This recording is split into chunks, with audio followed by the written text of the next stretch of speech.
It's snowing. Hey guys, I'm Rosa Lemo. Today on The Grow Show, we're going to be discussing Grow, the title track and 9th song for my new rock album, Grow. Outside your door. Hey guys, I'm Rose. Welcome back to The Grow Show. Today we're going to be chatting about Grow. So that's the title track of my latest album, which is called Grow. As we've discussed, the album is about mental, emotional, and spiritual growth and the struggles that we may encounter as we progress through life and try to grow. And this song is, mainly an emotional one. Okay, so it's about making progress in your life and growing and being ready for change. And how painful and sad it is watching someone that you love not be ready to grow and change with you. My boyfriend and I have been together almost 4 years now, and he's an amazing, kind, wonderful person, and actually my best friend in the world. He's great. And I feel super, super blessed that he's in my life. But our first year or so, 10 months to 12 months together, was not easy. He was struggling with whether or not he was ready to be in a relationship for several reasons, some of which were very legitimate ones.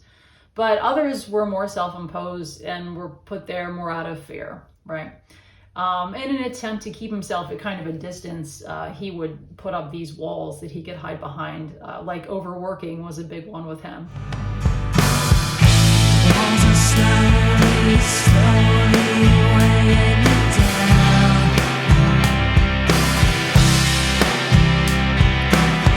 Yeah, before they bury you in the ground.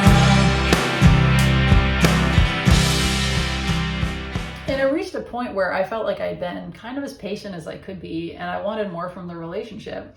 And he wasn't really sure that he could give it, One night we were at his place and he was, in the other room working. And I was just not feeling really good about stuff, just feeling really sad. So I took his acoustic guitar and I just went in his bedroom and wrote the entire song right then and there. In your bed, lonely and sick of it. You're off chasing things that bring you down. Come out of your head, put down your narrative, and choose to listen, or fight for your own fate. So Grow is not an angry song. It's a sad song. I wasn't pissed at him. I was just really sad because I cared about him and I wanted him to be happy, and ideally wanted him to be with me. But he wasn't allowing himself that opportunity to be happy because he wasn't sure he was ready for that level of growth in his own life. And nothing is more sad than to watch someone you love hold himself back from something better. The song proceeds to a point where I'm, basically trying to get through to him and make him see that things might work out well if he could just chill.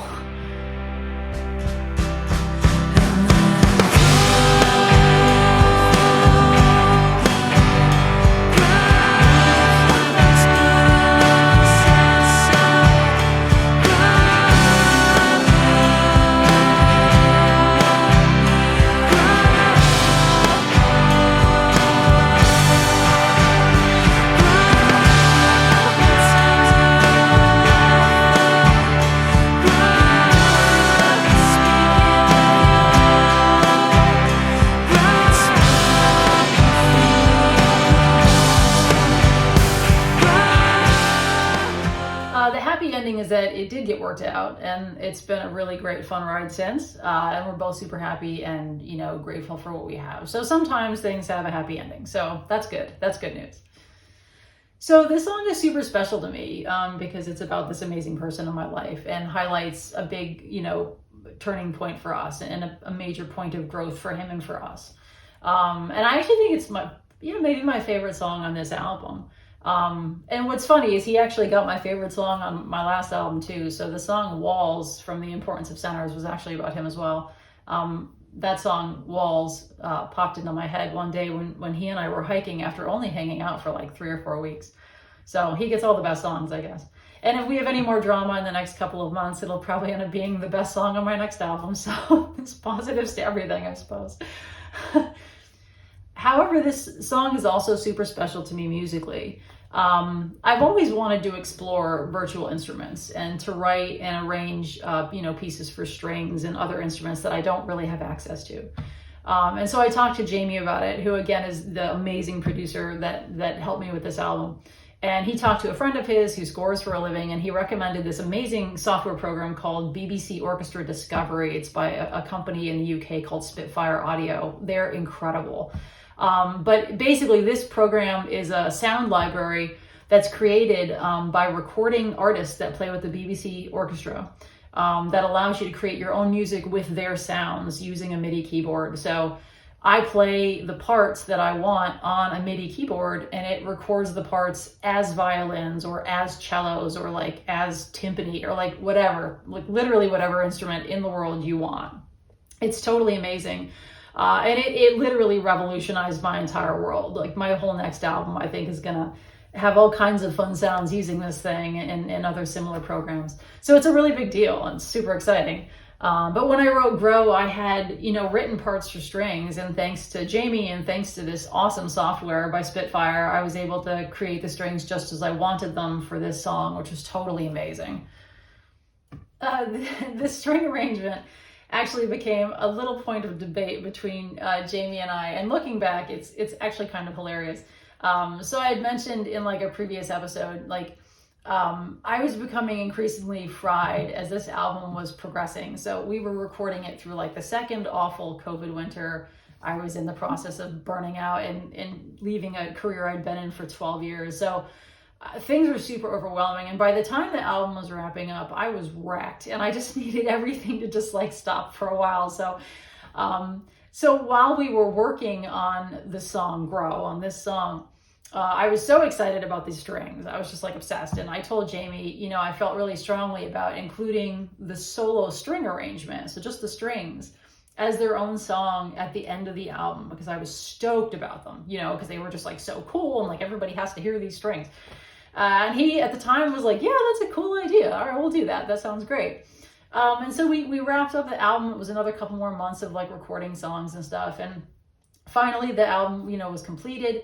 We spent 3 days discussing the order that the songs would be on the album for like the right flow lyrically and musically. And at this point, the album was in his hands. He was mastering the songs in his studio.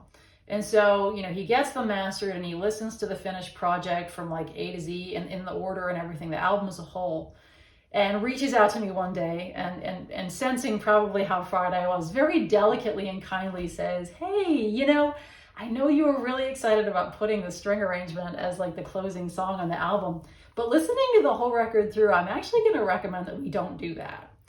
And so I, like, just being so into these strings, had like a minor meltdown. I'm like, why? Oh my God, these strings are the best thing ever. Like everybody in the world has to hear these strings. I mean, the strings are really not that great. I'm just like obsessed with the damn strings. And so he writes back saying, look, like, you've got a solid 10-song rock album here. And I just feel like including those strings at the end sounds a little half-baked.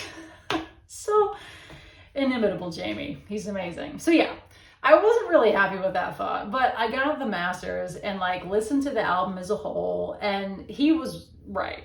It would have sounded weird having the strings end things, and Angry Sea was and is the best ending for the album. And I'm really glad he talked me out of that. Don't tell him I said that though. Poor Jamie. The man's a saint. He's one of the kindest people I've ever met, and I probably drove him nuts, but hopefully not. So I decided, though, I didn't put the strings on the album, but I am going to actually include them at the end of this video. So that if any of you are now like, I've got to hear these damn strings, you could just go check them out. If you want to hear them, go for it. I think they're really cool. I've had some people hear them on their own, and they just feel like it's super chill. It's like nice for meditation or whatever, and it's just interesting to hear them. So after I'm done babbling, you'll hear those strings on their own. And then at the end of that, I'll include the full song like I've been doing in all of these episodes. And if you have 10 minutes to blow, I would encourage you to like listen to the strings on their own and then listen to them in context in the song. I find it really cool to listen to isolated tracks like that and then listen to them in context, because it kind of tunes your ear and allows them to pop a little, and maybe gives you the ability to hear maybe more dimensions to the piece of music as a whole. Yay! Thanks for sticking around again, guys. It was super fun as always. Please subscribe to my YouTube channel if you've been enjoying these videos, and I hope you have. Leave a thumbs up, leave a comment. It really helps us out when you do that. Or better yet, go check out the rest of my music. It's on pretty much any streaming platform you can get your hands on, so it shouldn't be hard to find. And I do leave a link. It's a Linktree link in the little blurb below these YouTube videos. If you click on that, it'll take you to a couple of the main sites where you could find the tunes. So check them out and share them with your friends. I'd love it if you did that, and hopefully you enjoy it. Next week is our last episode. We'll be talking about song number 10. Which is the last song on the album. It's The Angry Sea. And we're going to find the happy ending to our album of struggle and growing pains then. So be there. I'll see you then.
It's snowing. You never let me in. I waited patiently outside your door. It's in your head. Voices are saying it. Can choose to listen. You choose to fall.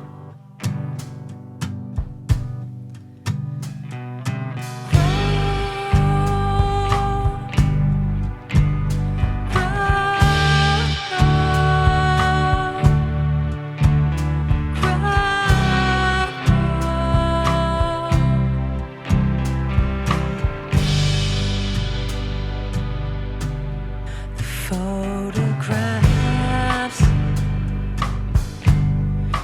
we never took of us, showing our happiness or whatever you felt, but trying to reach your gentle heart. So all I get is sighs, and I don't lose.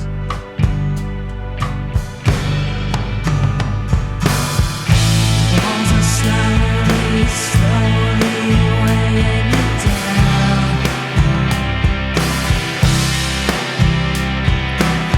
Get out before they bury you in the ground.